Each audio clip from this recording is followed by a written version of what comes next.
Good morning, my reader friends. My name is Erin Rogoff, and welcome back to my BookTube channel. Seeing as I am returning to college in the fall, I wanted to make a video about 3 books with school settings that I would like to read this fall. So let's get right into the video. The first book we have is Undead Girl Gang by Lily Anderson. This is a young adult fiction, paranormal fiction, zombie theme novel, and it is a standalone. And a little bit about Lily Anderson. She is the author of The Only Thing Worse Than Me Is You and Not Now, Not Ever. Lily Anderson is also a former school librarian with a devotion to Shakespeare, fairy tales, and podcasts. She lives in Northern California and has strong opinions about musical theater. As far as a summary goes, Mila Flores and her best friend Riley have always been inseparable.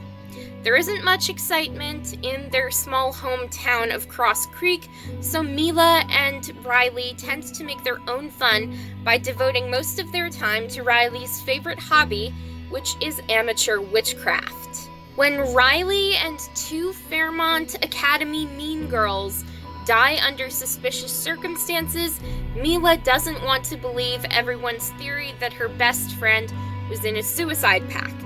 So armed with lip gloss and ancient grimoire,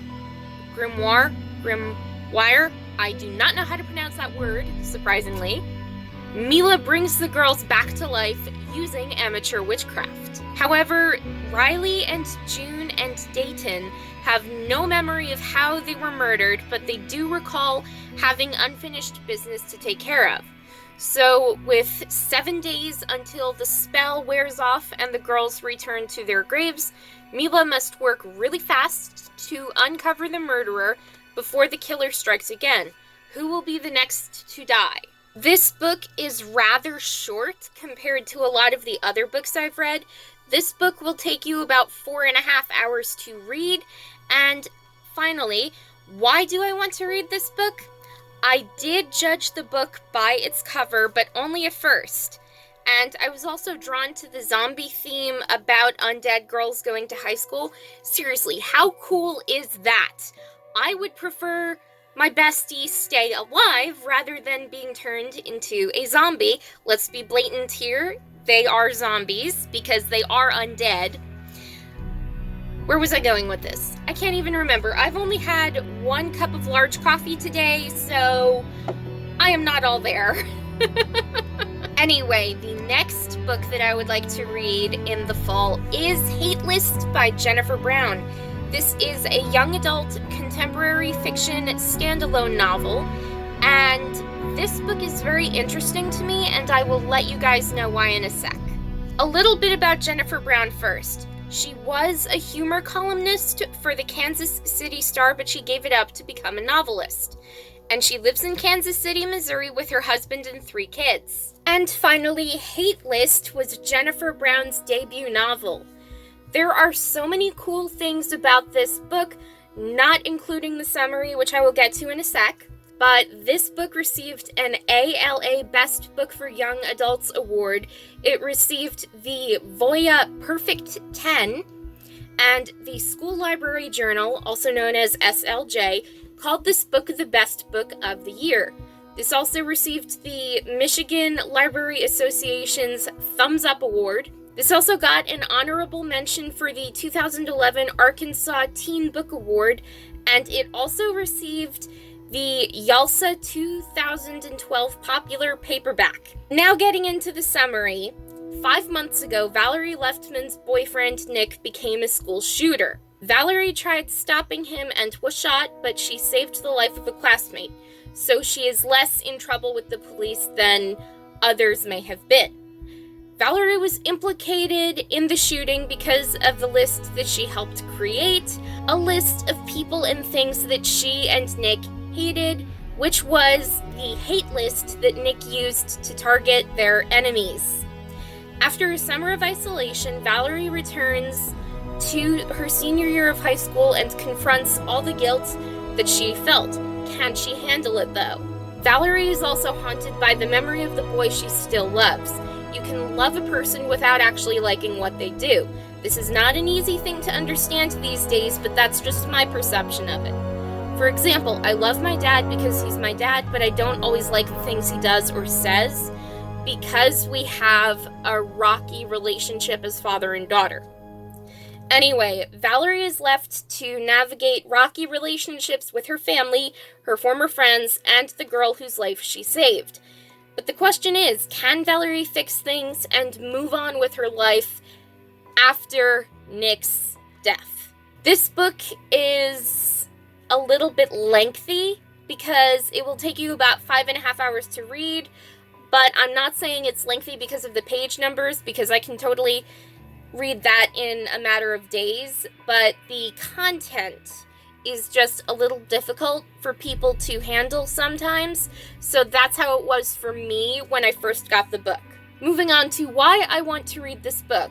This book keeps appearing in my life, and I can't explain why, but I'll take that as a sign that I am meant to read this book.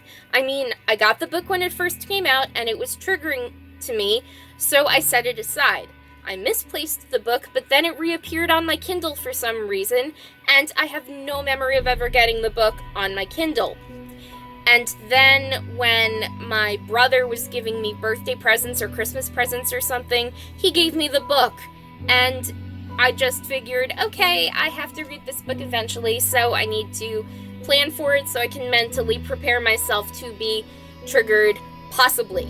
I am in a much better mental state than I was when I was in high school, so I might not be as triggered as I was back then. The third book that I would like to read this fall is Quarantine: The Burnouts by Lex Thomas. This is a young adult sci-fi dystopian theme novel, and it is book 3 of the Quarantine series. Wanting to talk a little bit about Lex Thomas. Lex Thomas is the pen name for the writing duo Lex Rabe and Thomas Voorhees. No relation to Jason, guys, I checked. Lex received a bachelor's degree in drama and English from the University of Virginia, and Lex works as an actor, director, and writer. And Thomas graduated with a bachelor's degree in fine arts from the Rhode Island School of Design, which is so cool to me. And Thomas writes and exhibits realistic oil paintings in LA. Note to self, I need to go to LA for that exact reason. And Lex and Thomas met in a writer's group in LA and became a screenwriting team in 2005. They have been writing together for so long that they both think that their writing is better together than just writing on their own. I would have to say that writing a book with my best friend seems like an absolute dream. We just need to get together to write the book. A little bit about the book.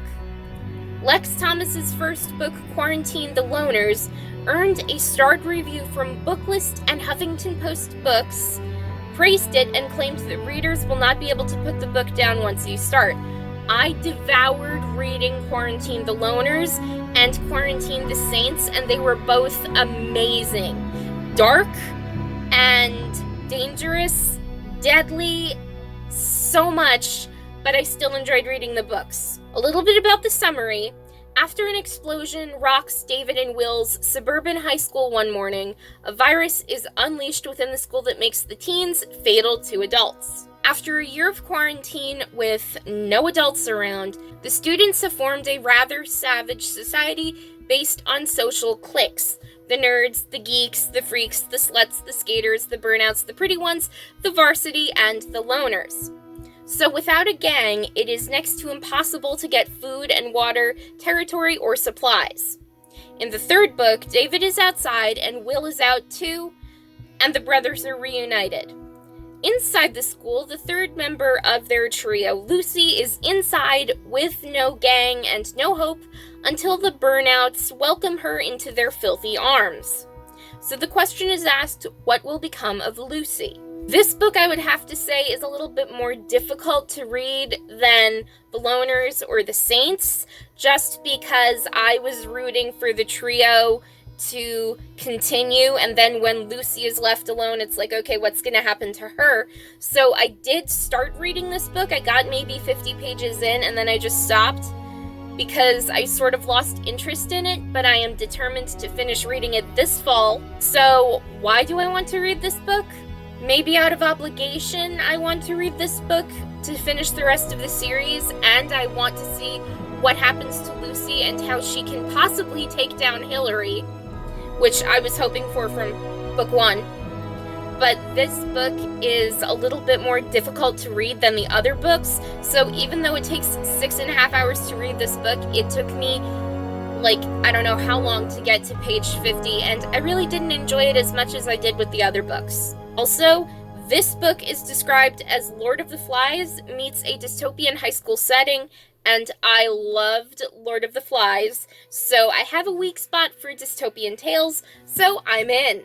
Anyway, that is all for today, so if you enjoyed this video, hit that like button to show some support, subscribe to my booktube channel to get more videos like this, turn on those notifications to be notified when I have a brand new video uploaded every other day. Keep on reading and have a great day, everyone!